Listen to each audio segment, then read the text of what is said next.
Bonjour à tous et bienvenue à ce webinaire consacré au prix de l'énergie. Merci de vous être inscrits. Dans le contexte actuel de l'augmentation du prix de l'énergie, il nous a paru important de vous proposer une information sur les dispositifs d'aide en vigueur en 2024, en particulier sur le prix de l'électricité. Nous allons animer ce webinaire à deux voix. On va commencer par se présenter. Donc, je vous présente mon collègue Rémi Jarvet, conseiller environnement à la Chambre de métier de l'artisanat du Rhône. Et je suis moi-même Antoine Chevillard, donc chef de projet environnement à la Chambre de métier au niveau régional.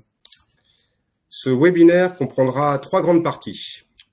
Une première partie qui sera dédiée, centrée sur les dispositifs d'aide en vigueur, sur le prix de l'énergie, qui ont été mis en place par l'État.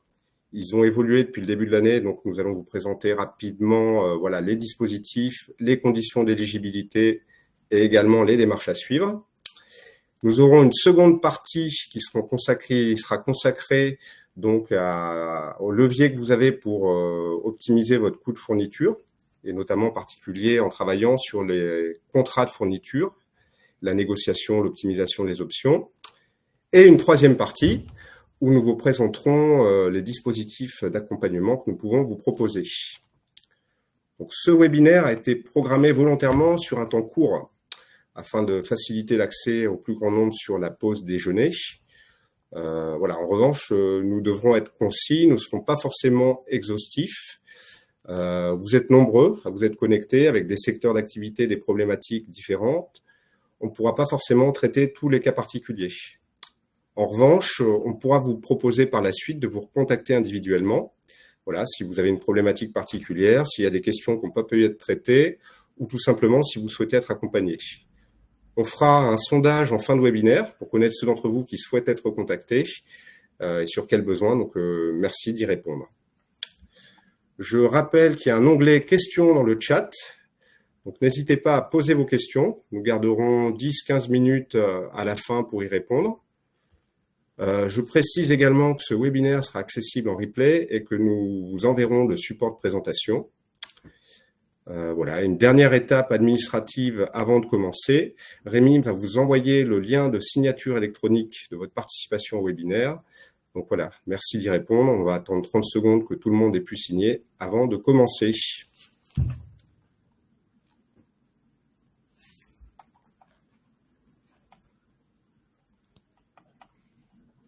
Voilà, merci Antoine. Donc j'ai partagé le lien de signature dans le chat.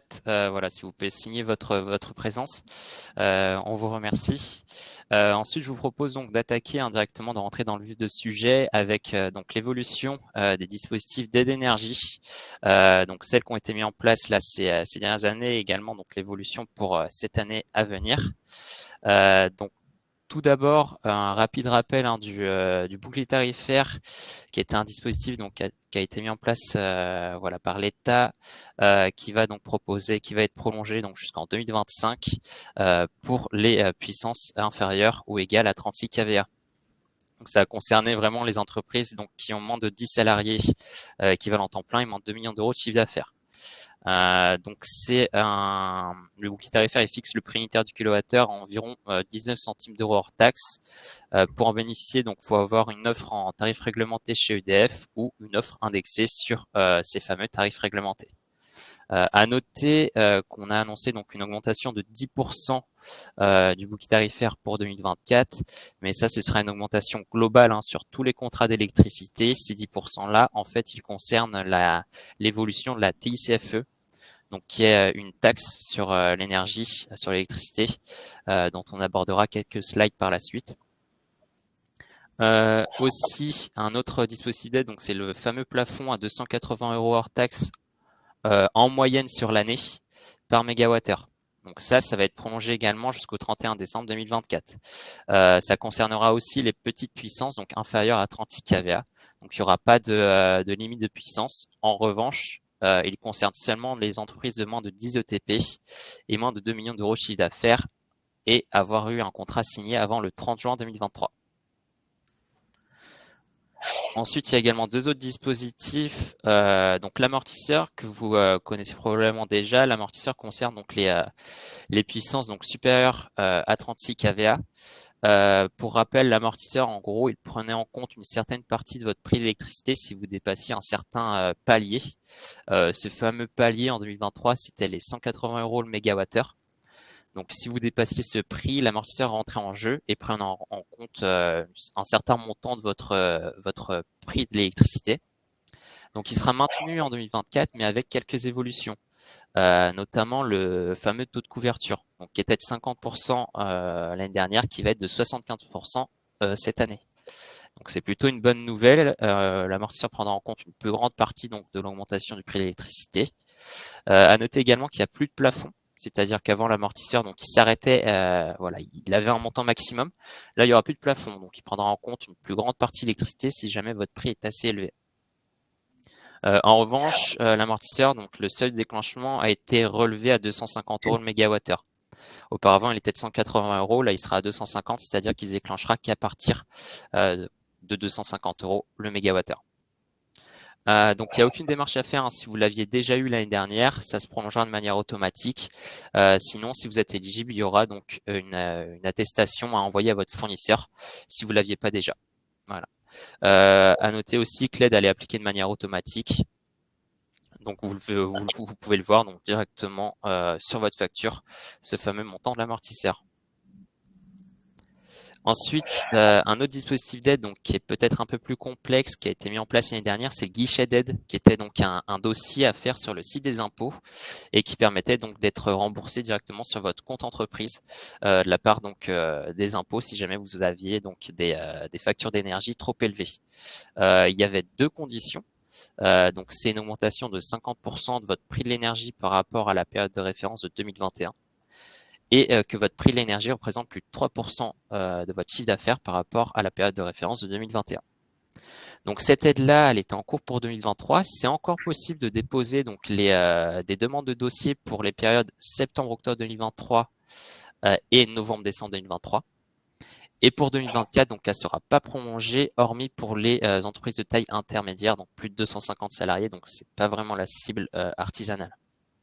Néanmoins, c'est encore possible de faire la demande pour les deux périodes citées précédemment. Donc septembre-octobre 2023, vous avez encore une semaine, c'est un peu short, mais ça peut se faire. Hein. Et pour la période du coup novembre-décembre 2023, vous avez jusqu'au 30 avril 2024 pour faire la demande de dossier. À noter que c'est du coup un dossier d'aide qui peut être assez complexe, mais c'est pas non plus des éléments trop compliqués. Hein. Il vous faut seulement donc les factures, voilà, les factures et votre chiffre d'affaires. Cependant, ça peut faire un peu peur. C'est des tableaux Excel assez impressionnants au début. Donc, il y a une première étape à faire. Tout d'abord, c'est la simulation, savoir si vous êtes éligible. Donc, il y a un simulateur qui est faisable donc, sur le site des impôts. Il faut simplement y joindre quelques éléments. Donc, chiffre d'affaires de 2021, le montant total des factures, votre consommation totale en kilowattheure, ainsi que les factures d'électricité pour les périodes demandées de 2023. Voilà. Ensuite, ce simulateur-là dit si vous êtes éligible et de combien serait le montant potentiel du guichet d'aide. Et si vous voulez vous lancer donc dans le dossier, il y a une vidéo très utile qui a été faite par l'Union des entreprises de proximité qui dure environ 30 minutes, mais qui vous montre vraiment pas à pas comment faire la simulation et comment monter le dossier. Donc après, libre à vous de monter vous-même le dossier ou de demander à votre comptable. Donc voilà pour l'évolution des dispositifs d'aide. Je vais maintenant laisser Antoine présenter donc l'évolution de la TICFE pour cette année. Merci Rémi. Donc un petit point sur la TICFE. Voilà, donc la TICFE, c'est la taxe intérieure sur la consommation finale d'électricité. Elle a eu plusieurs noms, hein. Elle s'est aussi appelée CSPE et elle a changé de nom récemment. Maintenant, on l'appelle Assise sur l'électricité. Donc en gros, c'est une taxe qui existe depuis de nombreuses années, mais qui avait été supprimée ou du moins drastiquement réduite pendant la crise énergétique, au moment où l'État a mis un certain nombre de dispositifs en place, dont le bouclier tarifaire. Donc, en gros, elle tournait à environ 25 € du mégawattheure avant la crise, et dans le cadre des mesures mises en place par l'État, elle a été divisée par plus de 20, puisqu'elle a été abaissée à 50 centimes ou 1 € par mégawattheure, suivant la puissance souscrite, voilà, depuis le 1er février 2022. Donc cette taxe revient à l'ordre du jour puisque depuis le 1er février, elle a été rehaussée. Elle reprend un cours à peu près normal, autour de 20 € par mégawattheure, ce qui explique l'augmentation des prix annoncée depuis le 1er février. En gros, cette taxe, elle peut représenter 10 à 15% de votre facture d'électricité. Donc, c'est quelque chose qui est important. Et quand on parle de l'augmentation des prix, et notamment l'augmentation du bouclier tarifaire, effectivement, c'est mécaniquement lié à cette taxe et qui concerne tous les contrats d'électricité, que ce soit pour les ménages, les particuliers, les petites entreprises ou les grandes entreprises. Quand on dit que le bouclier tarifaire augmente de 10%, c'est lié à cette taxe, mais c'est pas que le bouclier tarifaire, c'est tous les contrats de fourniture d'électricité. Alors, cette taxe, certaines activités, certaines entreprises sont éligibles à un taux réduit, qui est très intéressant, puisque ça permet de rester sur un coût qui est très faible, à 50 centimes par mégawattheure, donc 20 fois moins cher. Donc, il y a 2 conditions pour être éligible. La première est assez simple, ça dépend de votre code d'activité. En gros, sont éligibles les activités dites industrielles au sens de l'INSEE.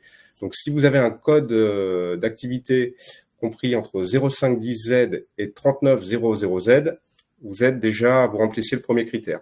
Vous êtes potentiellement éligible. Donc ça, ce sera à vous de regarder en fonction de votre code d'activité. La deuxième condition, est un peu plus complexe, mais on va l'expliquer. Donc, il faut remplir un critère d'électro-intensivité. Donc, ça peut paraître barbare comme ça. En gros, c'est un calcul qui est fait par rapport à votre valeur ajoutée, donc sur des éléments comptables. Donc, c'est la slide suivante. En gros, ce qu'il faut faire, c'est calculer votre valeur ajoutée. Donc, c'est pas la valeur ajoutée parce que ce serait trop simple qu'on retrouve directement sur votre bilan comptable. Il y a une explication là avec différentes lignes pour pouvoir la calculer. Et ensuite, il faut calculer votre consommation d'électricité sur la même période de l'exercice, la multiplier par le taux de la taxe au taux en vigueur, donc autour de 20 € du mégawattheure. Si ce que vous auriez payé en taxe est supérieur à 0,5% de la valeur ajoutée, à ce moment-là, vous remplissez ce critère d'électro-intensivité et vous êtes éligible. Donc concrètement, ça peut représenter un nombre important d'entreprises artisanales qui sont éligibles à ce dispositif. Donc ça peut représenter 10 à 15% de la facture. Donc c'est important effectivement, si vous êtes éligible, de faire les démarches pour en bénéficier. Certains fournisseurs d'électricité, et EDF notamment, ont envoyé des attestations. C'est les formulaires CERFA à leurs clients pour qu'ils puissent les renseigner et répondre. Donc ça, c'est important. Par contre, j'attire votre attention sur le fait qu'il faut bien faire attention avant de répondre sur le fait que vous soyez éligible, puisqu'il faut justifier de ces volumes-là en fin d'année. Si jamais vous y avez répondu et que finalement vous n'êtes pas éligible, vous devrez rembourser toute la différence, ce qui peut représenter, comme on le disait, une somme importante, 10 à 15% de votre facture d'électricité. Voilà. Donc ça peut paraître un peu complexe au démarrage. C'est quand même accessible et bien sûr, et on le verra à la fin du webinaire, on peut vous accompagner dans cette démarche. On a vu que sur l'amortisseur, sur le guichet unique, sur le bouclier tarifaire, il y a un certain nombre de choses à faire. Sur ce taux réduit aussi, on peut vous accompagner pour voir si vous êtes éligible et vous aiguiller dans les démarches à suivre. Je te passe la main, Rémi, sur le. Oui, merci sur Antoine. La suite. Ouais, merci. Donc voilà, on a vu l'évolution des aides. Maintenant, on va voir donc les bases et les leviers pour réduire la facture, avec des conseils notamment sur vos factures d'électricité, les informations importantes à connaître, et aussi des conseils sur le renouvellement de vos contrats d'énergie. Donc quels sont les bonnes infos à connaître. Donc tout d'abord, sur une facture, je fais un rapide rappel. Sur une facture d'énergie, vous avez plusieurs éléments d'information assez importants à identifier. Notamment, je pense à l'encadré numéro 2 et l'encadré numéro 4 sur lesquels vous avez les informations vraiment clés de votre contrat. Donc sur l'encadré numéro 2, vous pouvez voir tout ce qui est donc tarification notamment. Est-ce que vous êtes sur des prix fixes, des prix variables, des prix réglementés? Vous pouvez aussi voir votre date d'engagement. Est-ce que vous avez un contrat avec engagement ou non? Et si vous avez un engagement, quand est-ce qu'il se termine? Donc c'est important de connaître la date de fin de votre engagement, notamment pour anticiper le renouvellement. Des données vraiment intéressantes à connaître. Sur l'encadré 3, pas tous les fournisseurs le font, mais des fois vous avez un historique d'évolution des consommations, donc avec des graphiques, donc ça permet vraiment de voir l'évolution des consommations d'énergie dans votre activité, donc c'est assez parlant. Et sur l'encadré 4, c'est notamment tout ce qui est pré-unitaire du kilowattheure avec les consommations donc de kilowattheure de votre activité. Donc vraiment, ce sont les données les plus importantes sur la facture, connaître votre prix unitaire du kilowattheure et aussi votre quantité consommée.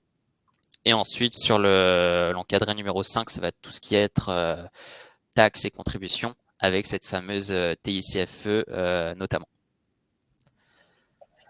Ensuite, quelques éléments importants à connaître sur vos contrats d'énergie. Donc, contrat d'électricité et gaz, c'est plutôt similaire. Mais tout d'abord, dans un premier temps, c'est connaître votre puissance souscrite. Donc, on l'a abordé avant pour les aides, c'est ces fameux kVA, donc kilovoltampères.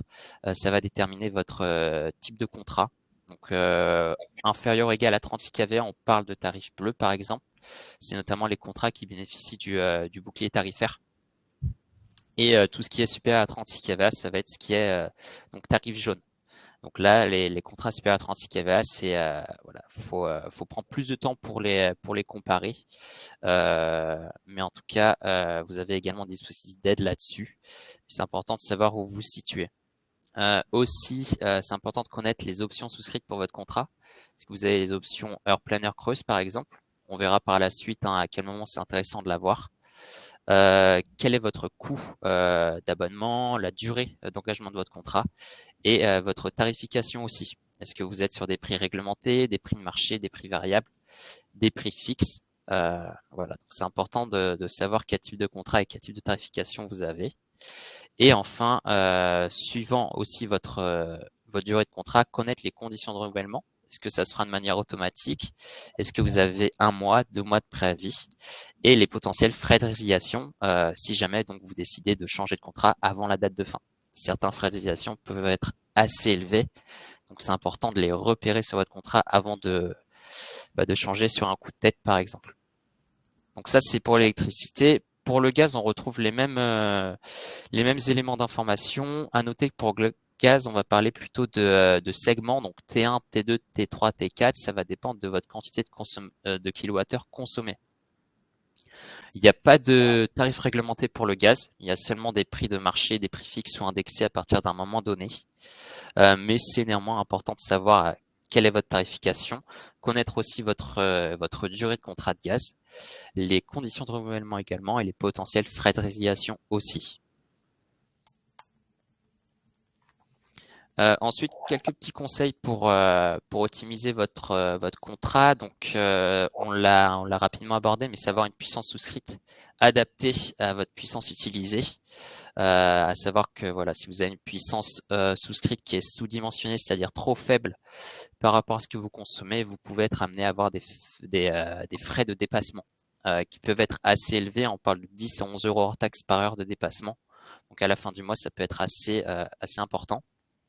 À l'inverse, si vous avez une puissance surdimensionnée, c'est-à-dire une puissance souscrite trop forte par rapport à ce que vous utilisez, vous pouvez être amené à payer des frais inutiles liés à l'acheminement et à l'abonnement, par exemple.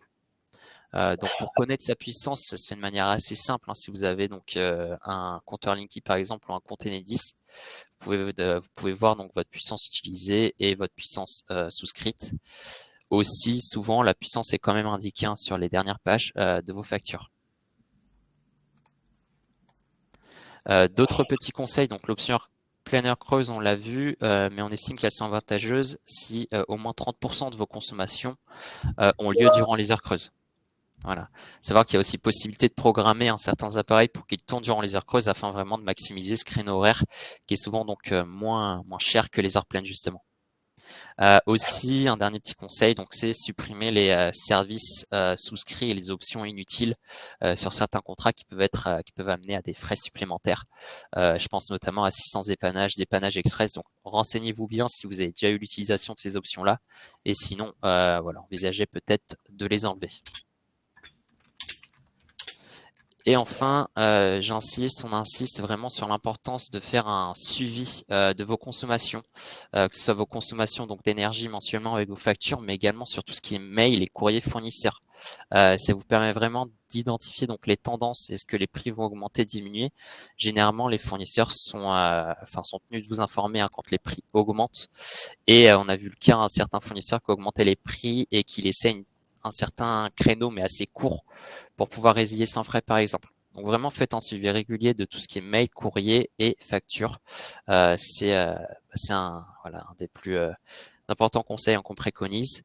Également, faire un suivi des consommations, ça permet de connaître un petit peu vos consommations nécessaires pour un cycle de production, pour tant de jours d'activité par exemple. Ça vous permet aussi de repérer quand il y a un équipement défectueux. Si vous observez des pics de consommation, ça peut être dû justement à un équipement qui a besoin d'entretien, qui ne marche plus correctement. On l'a vu, ça permet aussi d'ajuster la puissance souscrite à la puissance utilisée, donc à optimiser les coûts. Et surtout, le suivi des consommations permet de quantifier si jamais vous avez décidé de mettre en place des éco-gestes ou d'acquérir des équipements donc moins énergivores, vous pouvez directement donc les quantifier, ces économies-là, en suivant les consommations.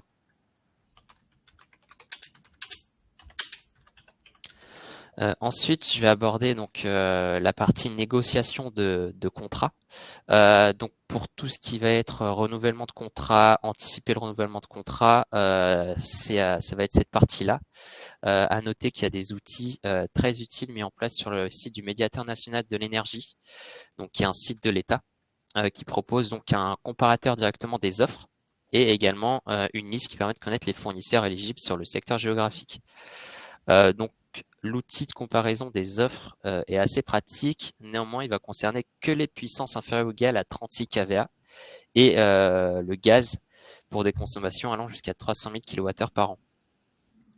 Donc ça a concerné vraiment les petites puissances d'électricité et les consommations de gaz, mais c'est un outil qui permet donc de comparer directement les offres avec tous les fournisseurs, donc une offre avec le prix qui est détaillé, toutes les informations qu'on a vues précédemment, la tarification, les frais de résiliation, etc.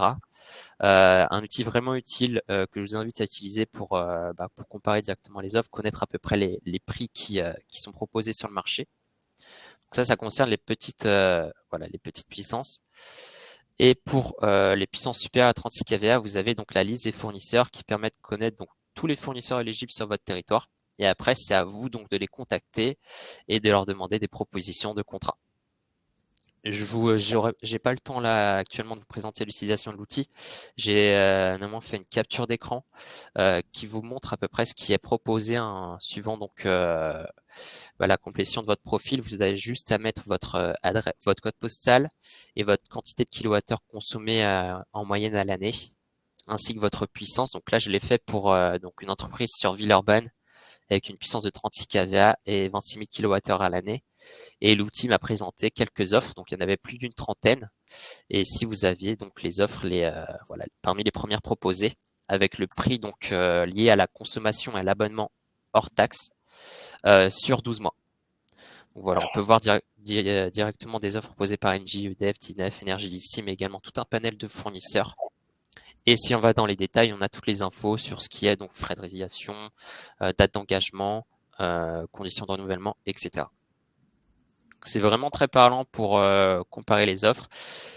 Auquel cas, je le rappelle, si jamais vous êtes en période de renouvellement, si vous avez envie de comparer les fournisseurs, la Chambre des métiers peut vous accompagner en ce sens. On peut vraiment vous aider à utiliser l'outil et vous dire si le contrat proposé peut être pertinent ou non. Je reviens sur les puissances, donc les grosses puissances, celles qui ne peuvent pas utiliser l'outil justement, donc celles qui dépassent les 36 kVA. Il y a quelques conseils pour négocier le contrat. Donc, vous pouvez pas utiliser l'outil qui permet de comparer directement les offres, mais vous pouvez donc demander aux fournisseurs plusieurs informations. Donc, tout d'abord, on vous conseille de contacter vraiment plusieurs fournisseurs, de demander de comparer plusieurs offres.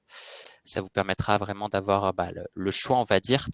Pour ça, le mieux, c'est d'anticiper plusieurs mois à l'avance, donc au moins 2 voire 3 mois vraiment en amont du renouvellement, pour avoir le temps, pour avoir le temps de comparer, tout simplement. Éviter, si possible, de comparer les offres durant la période d'hiver, donc de novembre à février. C'est là où le prix de l'électricité et de l'énergie, même du gaz, est le plus cher. Donc vraiment anticiper davantage la période de renouvellement si c'est le cas, si vous renouvelez durant ces périodes-là. Faites comprendre donc aux fournisseurs que vous les mettez en concurrence. Ils vont vous proposer donc des offres plus avantageuses peut-être. Et surtout, si vous avez possibilité, préciser donc votre demande. quelle puissance vous désirez. Si vous voulez donc des prix fixes, c'est ce qu'on préconise pour la cible artisanale qui n'a pas forcément toujours le temps de comparer les offres. Connaître justement l'évolution du prix de marché par exemple. Donc des prix fixes, c'est plus stable. Et si jamais donc l'offre intègre la notion d'arène, lisez bien les modalités d'application. Arène, ça peut amener à des évolutions de prix en cours d'année qui peuvent être assez importantes. Ça a été le cas notamment l'année dernière. Donc lisez bien les modalités d'application. Et en cas de doute ou de conseil, justement, n'hésitez pas à contacter votre chambre des métiers. J'insiste enfin sur un dernier point, notamment pour tout ce qui est activité donc de boulangerie, voire pâtisserie qui dépasse les 36 kVA. C'est sur le contrat Matina, qui est un contrat donc spécifique aux puissances supérieures à 36 kVA et notamment les boulangers, car il va proposer donc des tarifications assez avantageuses. Il est proposé par EDF et il propose 3 créneaux, donc on a l'heure pleine, l'heure creuse et l'heure super creuse. Donc c'est notamment pour les activités qui fonctionnent durant la nuit, car les heures super creuses ont lieu entre 3 et 6 heures et sont très intéressantes économiquement. Voilà, ça allonge également ça décale aussi les heures creuses qui habituellement sont de 22 heures à 6 heures, là elles sont de 23 heures à 7 heures. Donc ça décale et ça correspond plus au processus de production des boulangers par exemple. Donc si jamais vous êtes une boulangerie, je suppose qu'il y en a quelques-unes là qui assistent à ce webinaire, n'hésitez pas à demander à EDF une proposition de contrat Matina pour votre prochain renouvellement. C'est toujours intéressant de comparer ces propositions-là aux propositions classiques. Voilà, j'ai terminé pour ma partie. Je vais laisser maintenant Antoine vous présenter donc quels sont les outils d'accompagnement de la part de la Chambre des métiers pour vos besoins. Merci Rémi. J'en profite pour faire une petite parenthèse et rappeler à ceux qui n'ont pas signé leur présence au webinaire. Je crois qu'on en a 25. Merci de bien vouloir le faire, s'il vous plaît. C'est important pour nous. Donc, les outils d'accompagnement de la Chambre de métier. On a des partenariats avec la région ou l'ADEME qui nous permet d'accompagner sans reste à charge sur la grande majorité de nos prestations les entreprises artisanales. Vous avez pu voir là que les problématiques peuvent être un peu complexes sur les différents dispositifs, que ce soit les boucliers tarifaires, l'amortisseur, le guichet d'aide, la TICFE. Au niveau des contrats de fourniture, effectivement, c'est pas forcément évident non plus d'optimiser son contrat ou d'arriver à bien négocier. Donc là-dessus, on peut effectivement vous accompagner. Le diagnostic 360 transition, qui est le premier point, c'est typiquement l'aide qu'on peut vous proposer. Donc c'est Rémi qui intervient. C'est un échange souvent en distanciel d'1 heure au téléphone ou en visioconférence pour faire le point avec vous sur vos factures, votre éligibilité, les démarches à suivre et vous guider sur les différents points qu'on a pu voir aujourd'hui, que ce soit les dispositifs d'aide ou l'optimisation des contrats. Donc ça, il ne faut pas hésiter à le solliciter. Il n'y a aucun reste à charge pour vous. On intervient sans reste à charge sur cette prestation-là. Pour ceux qui souhaitent aller un petit peu plus loin et qui veulent faire un vrai point sur leur consommation d'énergie sur le site, on peut proposer un diagnostic énergie. Donc cette fois, il y a un expert, un ingénieur environnement qui se déplace sur site chez vous, qui fait un audit, qui regarde les différents postes de consommation, qui compare aux moyennes du secteur, on détermine les enjeux et on vous propose un plan d'action avec des préconisations chiffrées et des temps de retour sur investissement. Donc ça, c'est pareil, il ne faut pas hésiter à nous solliciter. On intervient également sans reste à charge. C'est gratuit pour vous. On peut également aller encore plus loin, c'est-à-dire pour ceux je pense aux entreprises de production, par exemple, qui ont une problématique sur l'énergie, mais également sur les flux matières, les déchets ou l'eau. On peut proposer un diagnostic de flux. C'est le même principe que le diagnostic énergie, sauf qu'on va l'élargir à l'ensemble des flux, matières premières, déchets. On va quantifier tout ce qui rentre, tout ce qui sort, comparer aux moyennes du secteur, et trouver des pistes pour faire des économies et optimiser tous ces flux-là. Donc là, pareil, un audit sur site avec un expert, et c'est sans reste à charge. Alors, on peut proposer également, et on est beaucoup sollicité là-dessus, vous accompagner sur tout ce qui est études d'opportunité sur le solaire photovoltaïque. C'est particulièrement intéressant par les temps qui courent, puisque ça permet d'autoconsommer une partie de la production que vous produisez avec des panneaux solaires sur votre toiture, et donc de s'affranchir de la volatilité des prix sur 20, 30 ou 40% de votre production d'électricité. Donc nous, ce qu'on réalise, c'est vraiment une étude d'opportunité de votre toiture. En fonction de l'orientation, de l'inclinaison, de l'ensoleillement, on va déterminer voilà, le potentiel de production d'électricité solaire photovoltaïque. On va le comparer à votre profil de production pour voir la partie qui est consommée pendant les heures de production d'électricité solaire. Et on va vous faire plusieurs scénarios, plusieurs études avec des temps de retour sur investissement en fonction voilà, de la surface de panneaux installés. C'est un peu technique, mais voilà, en fonction de la surface, il y a des tarifs de rachat qui peuvent être un peu différents. Et on vous fait du sur-mesure, effectivement, avec à chaque fois un temps de retour sur investissement sur les différents scénarios étudiés. Donc ça, c'est une prestation, par contre, qui est payante. Alors, on n'est pas trop cher par rapport au privé, mais voilà, on facture 420 € hors taxe la journée, et donc c'est des prestations en fonction de la complexité de ce qu'on étudie qui sont facturées un jour ou deux. Donc 420 € ou 840 € hors taxe. Et enfin, dernière chose que nous proposons, c'est des formations sur l'énergie. Pour ceux qui souhaitent un peu approfondir le sujet et surtout être indépendants par rapport à tous les thèmes qu'on a listés. Donc ça, c'est une formation qui est sur un format court, c'est une demi-journée, c'est 4 heures.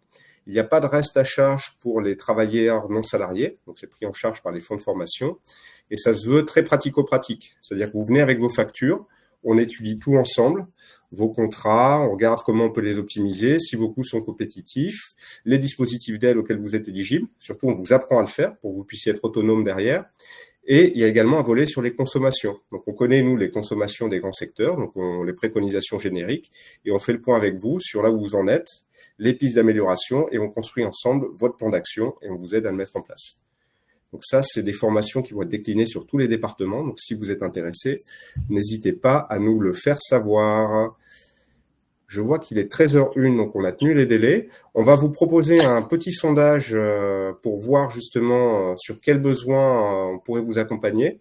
Et notamment, donc on va prendre le temps là ensuite de répondre à vos questions. Mais s'il y a une problématique, indépendamment des prestations que j'ai évoquées, que vous souhaitez partager et échanger avec nous, n'hésitez pas à le faire savoir dans ce sondage. Voilà, merci Antoine. Donc, normalement, le sondage s'affiche à l'écran, donc n'hésitez pas à dire quels sont vos besoins. Pour ma part, je m'occupe vraiment de tout ce qui est éligibilité aux aides et optimisation de contrats, donc je vous laisse y répondre. On reviendra vers vous par la suite selon vos réponses du coup.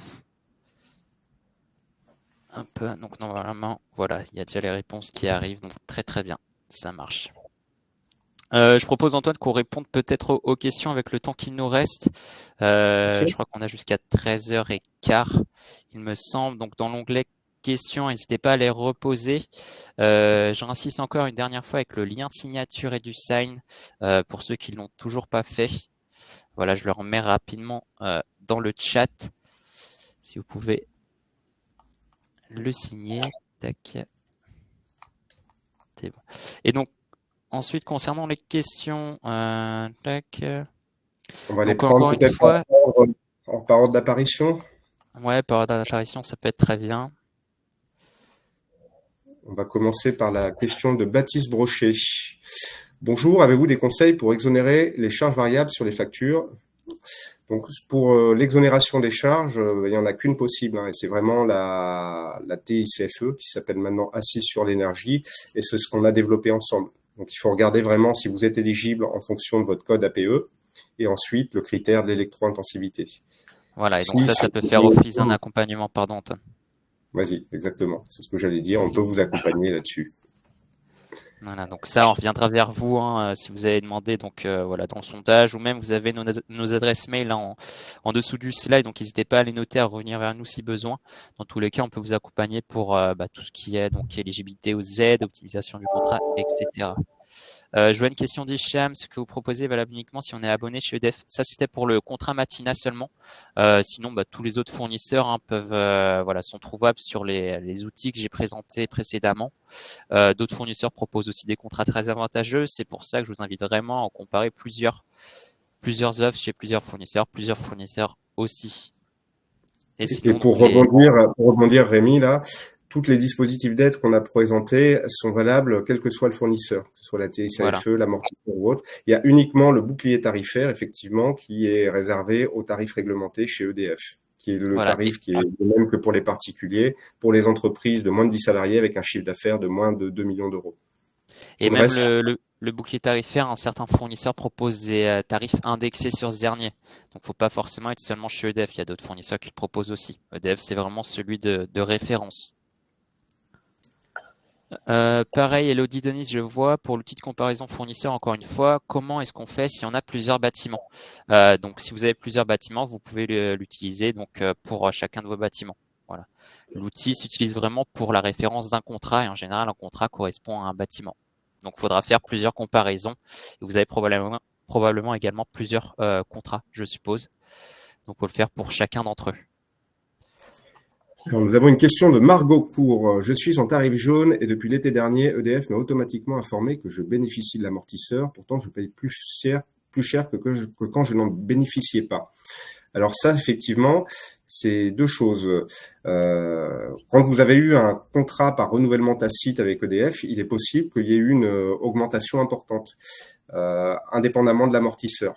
Et ça semble être votre cas, d'où l'importance de ce qu'expliquait Rémi, c'est de bien négocier vos contrats de fourniture et d'anticiper avant la résiliation pour pas avoir effectivement voilà une recondition tacite sans avoir eu la main sur vos prix.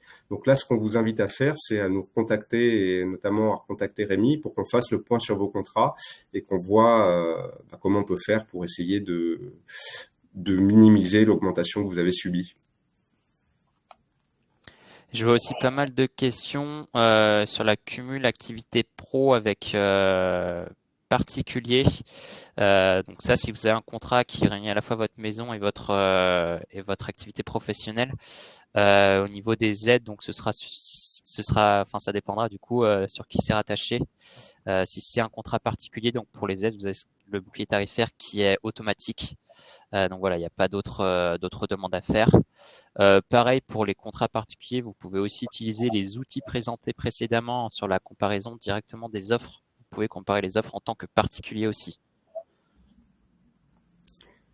Alors, nous avons également une question sur je pense que c'est sur la présentation de l'outil du bouclier tarifaire pour savoir si les prix hors taxes affichés peuvent être comparés à ceux de vos factures. Oui, complètement. Le prix hors taxe qui est affiché sur le site, c'est le prix hors taxe total qui reprend tout, les taxes, l'abonnement, les consommations, et c'est très fiable. Hein. Quand on fait des études tarifaires, à quelques euros près, on retombe sur les mêmes chiffres. Ouais, Donc, exactement. Un peu, donc voilà, là on retrouve les questions sur les aides. Hop. Alors, existe-t-il des aides pour les auto-entrepreneurs? Alors, il n'y a pas de différenciation sur le statut de l'entreprise pour les dispositifs d'aide. Donc, c'est les mêmes aides que vous soyez entrepreneur ou sous d'autres statuts. Voilà. Nos tarifs ont diminué par rapport à 2023. Est-ce que nous avons droit à l'amortisseur? Nous avons reçu la facture de février concernant le mois de janvier et nous n'avons pas eu EDF. Ça, Alors, ce sera là-dessus, au cas par cas, je pense, mais effectivement, c'est du cas par cas. Il faut regarder les conditions d'éligibilité de l'amortisseur. Et si vous le souhaitez, voilà, vous pouvez être accompagné par Rémi qui peut faire le point et vous dire si vous êtes éligible et si c'est le cas, les démarches à suivre. voilà, faudra que je puisse voir le contrat justement, enfin l'évolution des factures et puis voir suivant les modalités d'éligibilité. J'ai aussi vu une question qui demandait si les dispositifs d'aide étaient cumulables. Je pense notamment à l'amortisseur cumulable avec le guichet d'aide par exemple. Voilà, ça c'est cumulable. En revanche, si vous avez le bouclier tarifaire, vous n'êtes pas éligible donc à l'amortisseur, étant donné que vos prix sont assez faibles et l'amortisseur concerne les grosses puissances, le bouclier tarifaire les petites puissances. Encore une fois, c'est cette fameuse frontière des 36 kVA. Là, j'essaie de voir s'il y a d'autres questions. J'ai loupé ou pas. Pour rappel, n'hésitez pas à les reposer dans l'onglet questions. Moi, je suis dans l'onglet questions. Donc, pouvez-vous développer sur l'accompagnement des flux, s'il vous plaît, des exemples concrets d'énergie? Alors, sur des exemples concrets en énergie, dans le cadre des diagnostics flux ou diagnostics énergie, effectivement, ça va dépendre de l'activité. Mais par exemple, on va pouvoir, sur une activité de boulangerie, calculer la consommation du four à pain et voir si on peut l'optimiser en fonction des temps de montée en température, de l'utilisation de différents étages, du remplacement de four. On va pouvoir travailler aussi beaucoup sur tout ce qui va être équipement frigorifique, en fonction de l'architecture d'installation, de l'âge des équipements, des fluides utilisés. Sur le secteur de la carrosserie, par exemple, on va pouvoir travailler sur l'optimisation de la cabine de peinture, en fonction de l'hygrométrie ou autre. On va pouvoir travailler sur la réduction du taux de perte, notamment du taux de perte matière. Donc des invendus dans l'alimentaire, en production, effectivement dans l'imprimerie par exemple, ça va être le taux de perte papier. Ça va être vraiment spécifique au secteur d'activité et on va vraiment avoir deux approches. Une approche équipement matériel avec tout ce qui va être éco-geste ou alors investissement, et puis on va regarder aussi sur tout ce qui est prix de l'énergie. Et le gros avantage sur ces diagnostics, c'est qu'on a accompagné plus de 1500 entreprises là, sur les 10 dernières années. Et donc, on a les données, les statistiques de chaque secteur d'activité. Donc, on peut vous situer par rapport aux moyennes du secteur et voir effectivement s'il y a un écart et un enjeu. Je rebondis aussi, une question Philippe Brossard. Donc, j'ai renégocié mon contrat EDF le 17 janvier 2024. Puis-je malgré cela faire une demande d'amortisseur de bouclier? Oui, donc c'est toujours possible un amortisseur bouclier. Ça fonctionne avec une attestation à envoyer. Encore une fois, il faut voir si vous êtes éligible. Donc ça, je peux le voir avec vous si besoin.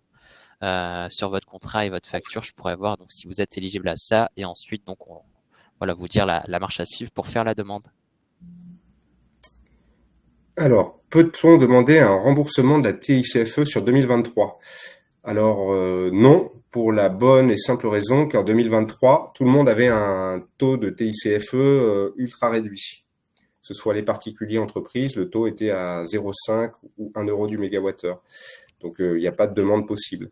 Mais c'est vrai que sinon, historiquement, pour les entreprises qui étaient éligibles au taux réduit, on peut demander un remboursement rétroactif sur 2 ans. Mais voilà, vu que les 2 dernières années, en gros, cette taxe avait quasiment été supprimée, là, l'enjeu, c'est pas de demander le remboursement, mais de demander à en bénéficier dès le mois prochain. Sachant que si vous en faites la demande, avant le 10, c'est pris en compte pour le mois. Et si c'est après le 10, c'est le mois suivant. Question de Stéphane aussi. Est-ce qu'il y a une autre aide si le code APE n'est pas dans ceux évoqués? Le code APE, donc, ça concernait seulement la TICFE à taux réduit.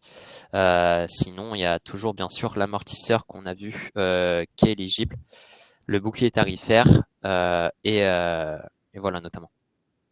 Alors, je fais un petit parallèle concernant les aides. Là, on vous a parlé des aides mises en place par l'État sur le prix de l'énergie.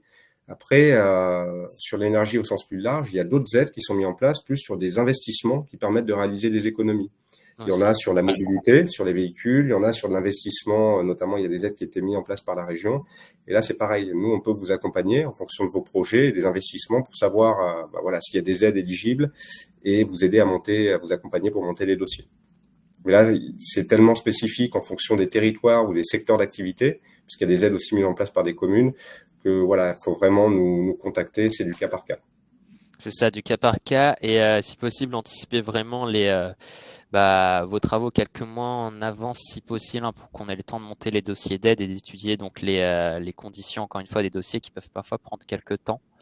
Et à savoir que les dispositifs d'aide, si vous avez déjà engagé les dépenses ou signé un devis, ça peut être, généralement, c'est pas éligible après pour l'aide. Vraiment anticiper encore une fois en amont de vos dépenses et de vos travaux, si possible. Alors, avez-vous un retour d'expérience sur les différents fournisseurs en qualité et fiabilité des prix? Donc là, pour nous, c'est compliqué de vous flécher un fournisseur plutôt qu'un autre. Globalement, ce qu'on conseille quand même, c'est de vérifier que le fournisseur a les reins solides et existe depuis un moment. Voilà, et on va dire que les fournisseurs historiques aussi, ça peut être l'assurance d'avoir pas forcément le prix compétitif, le plus compétitif, mais en tout cas un prix qui est un fournisseur qui va durer dans le temps. Après, c'est vraiment du cas par cas et moi, je pense que l'outil qu'a présenté Rémi est vraiment un super outil puisque c'est des fournisseurs qui sont homologués par la Commission de régulation de l'énergie, donc qui normalement sont tous fiables. Antoine, je te coupe. Je crois qu'il nous reste 1 minute. Le webinaire risque de se couper de manière automatique, donc on va essayer de répondre au maximum de questions encore. Si c'est pas le cas, n'hésitez pas à nous relancer par mail. Dans tous les cas, on viendra vers vous pour la suite. Je profite là, je vois l'aide plafond de 180 € hors taxe par mégawattheure. Quelle démarche à faire? Il n'y a pas de démarche pour celle-ci. C'était une annonce qui a été faite et c'est les fournisseurs qui s'engagent à justement pas dépasser ce fameux plafond. Si vous êtes éligible, encore une fois. Et c'est vraiment une moyenne sur l'année, sur toutes vos dépenses d'énergie. Voilà, sur vos dépenses d'énergie sur le contrat. Allez, une dernière réponse. Pouvons-nous réduire la puissance souscrite après la reconduction tacite du contrat? Oui, vous pouvez réduire normalement la puissance, faire la demande à votre fournisseur à n'importe quel moment. Ça peut être facturé ou non par Enedis, mais voilà, c'est pas forcément à date anniversaire. C'est ça, exactement. Ouais. Un contrat spécifique pour les coopératives. Contrat spécifique pour les coopératives sous un même sirène. Donc ça, je vois pas de contrat spécifique. C'est une souscription de contrat classique. Pour le contrat, encore une fois, ouais, c'est une souscription de contrat classique, mais ça, c'est sûrement au cas par cas, encore une fois. Donc, n'hésitez pas aussi à nous recontacter. Hop. Alors, et pour les salons de coiffure, comment peut-on optimiser? Donc, sur les salons de coiffure, normalement, souvent, vous êtes éligible au bouclier tarifaire, donc avec un prix de l'électricité, un contrat à moins de 36 kg. Et après, l'optimisation, elle va intervenir plutôt sur le volet consommation, donc dans le cadre d'un Diag Énergie, pour optimiser tout ce qui va être chauffage, éclairage, production d'eau chaude, qui sont les principaux postes qu'on peut retrouver sur un salon de coiffure.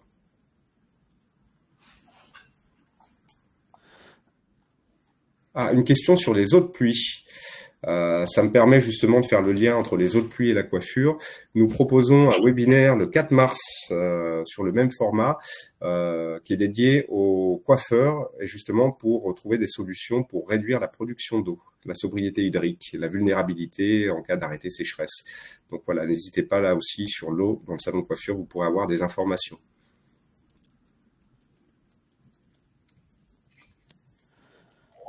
On prend une dernière question, Rémi, et puis je pense qu'on va devoir s'arrêter. Je pense que ouais, voilà, le temps pour une dernière question, puis on va arrêter là. T'en as une là? Je ne retrouve pas de questions qu'on n'a pas répondu. Non, je crois qu'on a pu à peu près tout traiter. Il y avait une question sur les déchets, notamment au niveau des flux, donc je me permets juste d'y répondre. Dans le cadre d'un diagnostic flux, on va prendre l'ensemble de votre production de déchets, que ce soit les déchets classiques, assimilables à des déchets ménagers, donc les déchets non dangereux, ou les déchets dangereux, type solvant, peinture ou autre. À chaque fois, on va regarder la filière d'élimination, voir comment, si on peut arriver à les réduire dans le process, et aussi voir comment on peut limiter le coût de gestion. Regardez si vos coûts par vos prestataires privés sont compétitifs ou pas, s'il y a une marge de manœuvre, et comment on peut arriver à optimiser le tout. Donc effectivement, et puis surtout, on compare votre production en fonction de votre effectif, votre chiffre d'affaires aux moyennes du secteur, voir si effectivement vous êtes plutôt bien positionné ou s'il y a une marge de manœuvre. Voilà, on va clôturer ce webinaire. Merci à tous d'y avoir participé. Et voilà, en conclusion, n'hésitez pas à revenir vers nous si vous avez des questions ou si vous souhaitez qu'on vous accompagne. Merci à tous. Bonne fin de journée. Au revoir.